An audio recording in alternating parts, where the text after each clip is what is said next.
Welcome to new TV Telugu. Power star Pawan Kalyan దర్శకుడు Harish Shankar combination లో వస్తున్న యాక్షన్ ఎంటర్టైనర్ చిత్రం ఉస్తాద్ భగత్ సింగ్ విడుదలకు రంగం సిద్ధమైంది. ఉగాది పండుగ కానుకగా మార్చి 19న ఈ సినిమా ప్రపంచ వ్యాప్తంగా థియేటర్లకు రానుంది. ఈ నేపథ్యంలో దేశ విదేశాల్లో అడ్వాన్స్ బుకింగ్స్ ప్రారంభం కాగా అభిమానుల నుంచి అద్భుతమైన స్పందన లభిస్తోంది. నైజాం వ్యాప్తంగా ఈ చిత్ర అడ్వాన్స్ బుకింగ్స్ మొదలయ్యాయి. అయితే టికెట్ ధరలు పెంచకుండా సాధారణ రేట్లకే సినిమాను విడుదల చేయాలని మేకర్స్ నిర్ణయించినట్లు తెలుస్తోంది. దీని ప్రకారం సింగిల్ స్క్రీన్లో గరిష్టంగా 175, మల్టీప్లెక్స్లలో 300గా ధరలు ఉన్నాయి.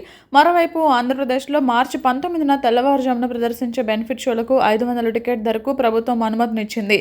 విదేశాల్లోనూ ఉస్తాద్ హవా కనిపిస్తోంది. ముఖ్యంగా నార్త్ అమెరికాలో అడ్వాన్స్ బుకింగ్స్ ద్వారా ఇప్పటికే 2.31 కోట్లకు పైగా వసూలయ్యాయి. దాదాపు 127 కోట్ల ప్రీ రిలీజ్ థియేట్రికల్ బిజినెస్ చేసిన ఈ సినిమాపై భారీ అంచనాలు నెలకొన్నాయి.